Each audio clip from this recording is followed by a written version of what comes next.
Well, the people of Allegan did raise that raft of sunken lumber, and they began to rebuild Allegan, board by board, nail by nail, brick by brick.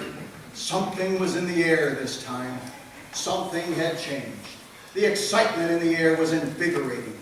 Allegan began to build, and people began to move to Allegan, attracted by this now burgeoning city. The air filled with the hum and hammer of new construction and the roar of grist mills and sawmills and gin mills. And babies were born, beautiful new babies, new citizens of Allegan. Oops. And more babies were born. Oops. And more babies. Oops. The town was hammering and pounding and making babies and felling trees and selling them to the city of Chicago for 5 times what they're worth, because the people of Chicago had no real sense of the value of lumber. It was fair. And the people of Allegan traded with the few remaining Indians.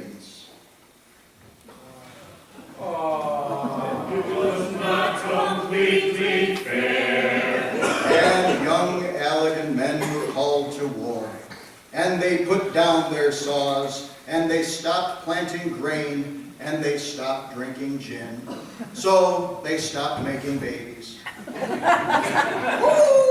And they marched off to wars. Wars in America, and wars in Europe, and wars in Cuba. And some of those young men, some of those Allegan soldiers never returned. First came the bugle call for the War of Southern Rebellion. The war between the states, the Great Civil War. And in that bloody, terrible war, pitting brother against brother, Allegan's own General Pritchard, with the 4th Michigan Cavalry under his command, cornered the rascal Southern President, Jefferson Davis, as he fled from inevitable capture near Danville, Virginia. At the time Pritchard collared him, it was widely thought that the great Jefferson Davis had disguised himself in women's clothing. What gave Davis away? Well, despite his disguise, Jeff Davis was still wearing his cavalry boots.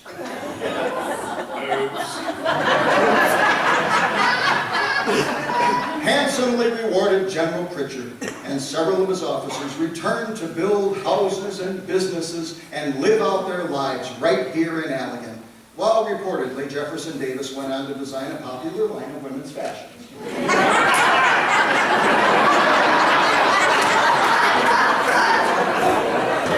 One day, the cannons of conflict silenced, and the boys trudged back home.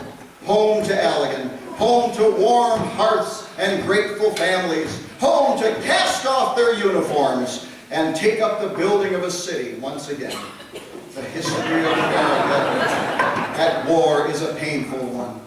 Came the Great War, World War I, the war to end all wars, and now our young men visited Europe not once, but twice, as only 2 decades later, they rose from the comfort of their lives and they volunteered for World War II, the biggest and bloodiest of them all. And off to Europe our Allegan men went, again Europe, where these innocent lads learned about horrible things, like aged brie, and bratwurst,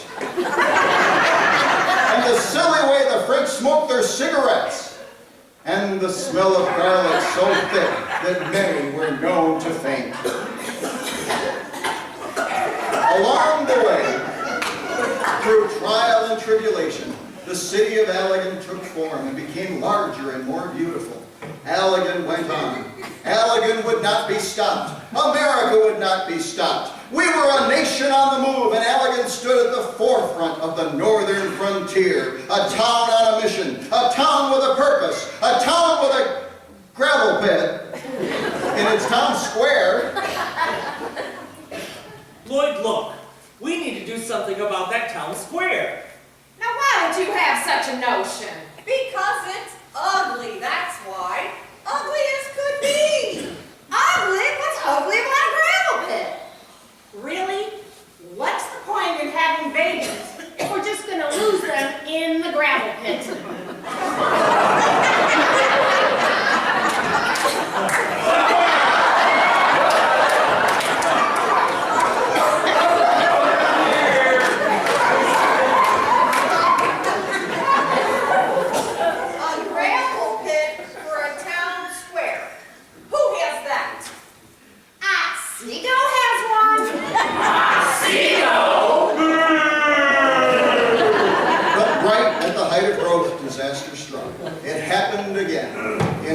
1884, in a maelstrom of fire and smoke, chaos and panic, the old town burned to the ground once again as our valiant firemen fought in vain to extinguish the monster flames. It was all for naught. The town was gone, burned, and no hope could be found in the heaps of ashes, fractured bricks, and puddles of human tears. Had they had the very last Christmas in Allegan? Would they ever have Christmas in Allegan again?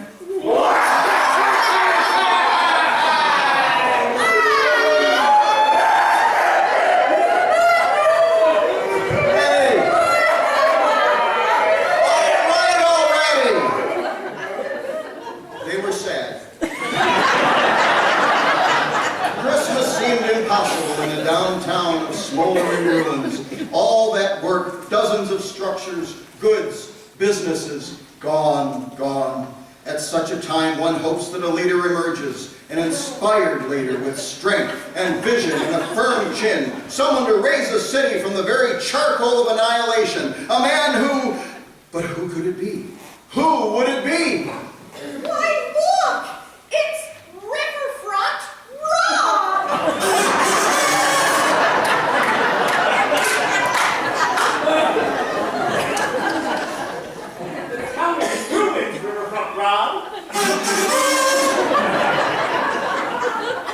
Burn to the ground. Hopeless. This town is finished. We're done. At least we can say we went out with a blaze. I guess we're just gonna have to move on and leave all our trees behind us. Now just hold on. We cannot despair. There is always hope. Sure, it'll take a lot of courage and a lot of hard work, but we can rebuild this town. Yes, rebuild it. In fact, we'll rebuild it better than it ever was. We'll build everything out of asbestos block, and we'll put fire extinguishers every 3 feet. And we'll ban lighters and matches, and nobody can come into the downtown unless they're soaking wet. Get